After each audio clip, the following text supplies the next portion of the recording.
মাঝবয়সী অর্থাৎ ৫০ থেকে ৬০ বছর বয়সী দুজন স্বামী স্ত্রীর কোলজোড়ে সুন্দর ফুটফুটে একটি কন্যা সন্তানের জন্ম হলো এবং সেই কন্যা সন্তান নেককার ও পরেশগার স্বামী দেখে তারা বিয়ে দিয়ে দিল। সেই মেয়েটি বিয়ের কিছুদিন পর মারা গেল। মারা যাওয়ার পরে সে জাহান্নামী হয়ে গেল। তার কবরে এমন আযাব নামিয়ে আসলো।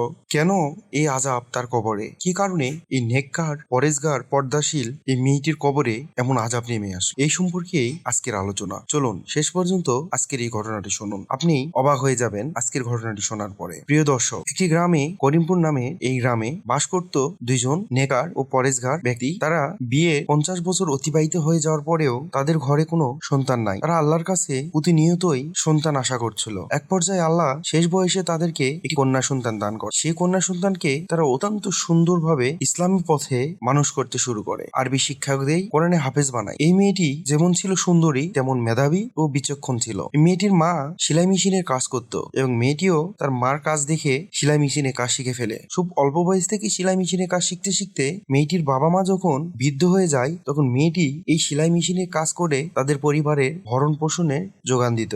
অর্থাৎ মেয়েটি ছিল অত্যন্ত পরিশ্রমী একজন মেয়ে।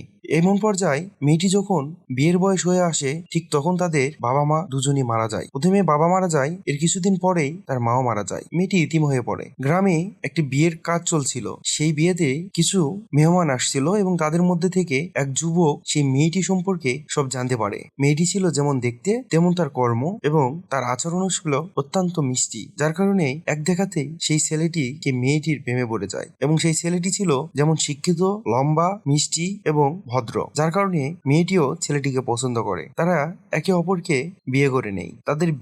তাদের বিয়ের পর তাদের সংসার খুব ভালোই চলছিল। ছেলেটি বিজনেস করত আর তার বিজনেস খুব ভালো চলছিল, যার কারণে মেয়েটিকে দিয়ে আর কোনো কাজ করায় না। সে মেয়েটিকে বলে, তুমি জীবনে অনেক পরিশ্রম করেছো, এখন থেকে তুমি আমার পরিবার, আমার ঘর সামলাও। আমি বাইরে ইনকাম করে নিয়ে আসবো, তুমি আমার জন্য রান্না করবা এবং আমার ঘর সামলাবা এবং আমার সন্তানে বাচ্চা জন্ম দিবা। এটা দুইজনে একে অপরের সিদ্ধান্ত নেই এবং দুইজনের সংসার খুব ভালোই চলছিল। মেয়েটি তার স্বামীকে অনেক ভালোবাসছিল। মেয়েটি তার স্বামীর সব সেবা যত্ন থেকে শুরু করে একটা ইসলামিক মেয়ে যেভাবে সেবা যত্ন করতো ঠিক সেইভাবেই তার স্বামী সেবা যত্ন করতো। সে তার স্বামী পরিবারের আর অন্য যে সদস্য ছিল বাড়ির আশেপাশে সবার সাথে তার ব্যবহার করতো অনেক ভালো। এমন এক পর্যায়ে তাদের সংসার জীবন খুব ভালোই চলছিল। এমনকি ২ বছরের মধ্যে তাদের কোলজুড়ে ফুটফুটে একটি সুন্দর কন্যা সন্তান চলে আসে। এটি দেখে মেয়েটি এবং ছেলেটি খুবই খুশি হয়ে ওঠেন এবং তারা আল্লাহর কাছে শুকরিয়া করেন। এভাবে আরো বেশ কিছুদিন চলতে থাকলো। এক পর্যায়ে ছেলের ব্যবসায় প্রচুর পরিমাণ লস খেলো এবং ছেলে তার লসে টেনশনে অসুস্থ হয়ে বিছানায় পড়ে থাকে। মেয়েটি তার সংসার সামলাতে সমস্যা হয়ে যাচ্ছিল, কারণ একমাত্র ইনকামে তার স্বামী ছিল। তার স্বামীর ইনকাম অসুস্থতা হওয়ার কারণে বন্ধ হয়ে যাওয়াতে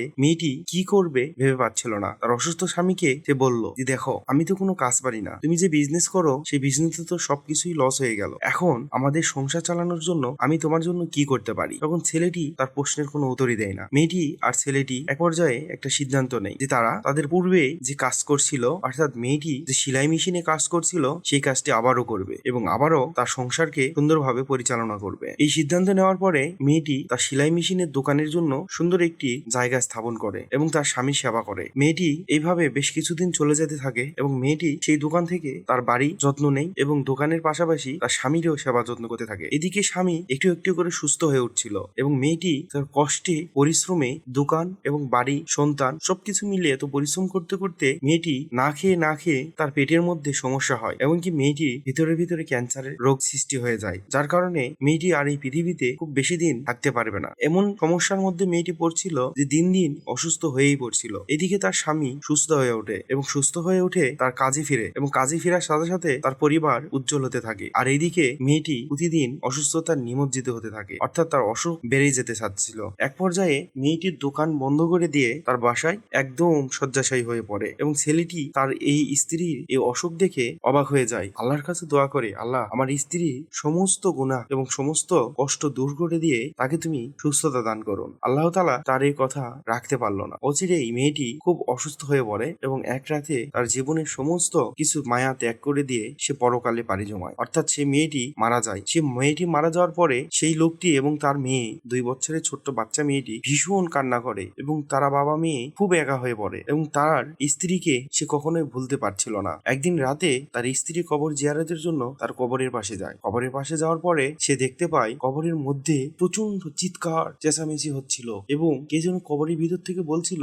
আমাকে বাঁচাও, আমাকে বাঁচাও, আমার ভুল হয়েছে। এরকম ভাবে চিৎকার শোনা যাচ্ছিল। এই চিৎকার শোনার পরে সে ওখান থেকে ভয়ে চিৎকার দিয়ে তার বাড়ি ফিরে আসে এবং সে ভাবতে থাকে যে এমন ঘটনা আমার স্ত্রীর সাথে কেন হতে পারে। আমার স্ত্রী তো খুব নেকার পর্দাশীল মেয়ে ছিল, তাহলে তার কবরে কেন আযাব হবে। সে একটি হুজুরের সাথে এই বিষয় নিয়ে আলোচনা করে। হুজুরটি বলল, তোমার স্ত্রী এমন কি কোনো গুণ আছে যেটি তোমার খারাপ লাগে? সে বলতো না। সে বলল, তোমার স্ত্রী কি তোমার সাথে খারাপ আচরণ করতো? সে বলল, না, আমার স্ত্রী অত্যন্ত ভালো ছিল এবং সে কখনোই আমাকে কষ্ট দেয়নি বা পরিবারের কারোর সাথে কখনো খারাপ আচরণ করেনি। তখন সে বলল, আচ্ছা তোমার স্ত্রী কি কাজ করত? তখন লোকটি বলল, আমার স্ত্রী সেলাই মেশিনে কাজ করত। বলল তখন হুজুরটি, যে সেই সেলাই মেশিনে কাজ করত সেই জায়গায় খোঁজ নাও, সেখানে কারো থেকে কোনো অর্থ নিয়েছে কিনা না বলে, এরকম যদি কিছু থেকে থাকে তাহলে আমাকে জানাও। তারপর ছেলেটি ব্যাপারটি বুঝতে পারে এবং তার ওয়াইফ সুস্থ থাকা অবস্থায় যখন দোকান করছিল, এমন অবস্থায় কিছু মানুষের থেকে তাদের কাপড় চোপড় নিয়ে রাখে সেলাই করার জন্য এবং অসুস্থ থাকার কারণে দোকানটি বন্ধ হয়ে যায়। দোকান না খোলার কারণে সে তাদেরকে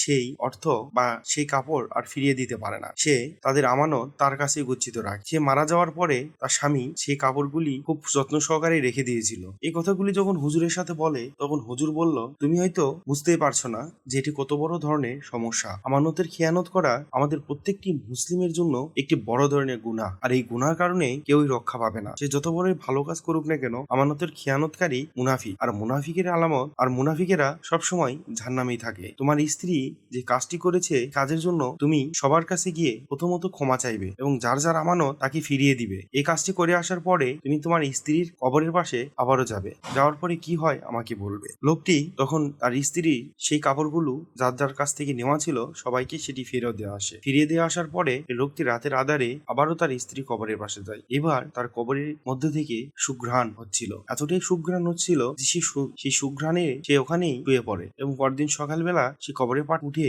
সোজা হুজুরের কাছে যায় এবং কাঁদতে কাঁদতে হুজুরকে বলে যে, হুজুর, আমার স্ত্রী কবরের পাশে যেরকম চিৎকার চেঁচামেচি ছিল সেটি আর নেই। এখন এত সুন্দর মিষ্টি সুঘ্রাণ যা আমি আমার জীবনেও কখনো শুনতে পাইনি, যেই ঘ্রাণ শোনার পরে আমি আমার সবকিছু হারিয়ে ওখানেই ঘুমিয়ে পড়ছিলাম। আমি বুঝতেই পারিনি যে ওখানে আমি শুয়ে পড়ছিলাম। কাদার মধ্যে আমি শুয়ে পড়ছি, সারাটি রাত ওখানেই পার করে দিয়েছি। এত সুঘ্রাণ এবং মিষ্টি গন্ধ আমাকে এতটাই আকৃষ্ট করেছে, আমি কখন ঘুমিয়ে পড়ছি আমি জানি না। হুজুরটি কথা শোনার পরে বলল, তোমার স্ত্রী সমস্ত গুনাহ আল্লাহ তাআলা ক্ষমা করে দিয়েছেন এবং তোমার স্ত্রীকে মহান আল্লাহ তাআলা জান্নাত দান করেছেন। প্রিয় দর্শক, আজকের ভিডিও থেকে আমরা বুঝতে পারলাম আমানতের খেয়ানত করা অত্যন্ত জঘন্যের একটি কাজ। আমানতের খেয়ানতকারীর জন্য আল্লাহ তাআলা জাহান্নাম নির্ধারণ করে রেখেছেন। সুতরাং আমরা কখনোই আমানতের খেয়ানত করব না। তো আজকের মতো ভিডিওটি এখানেই। সবাই ভালো থাকি, সুস্থ থাকি। আল্লাহ হাফেজ।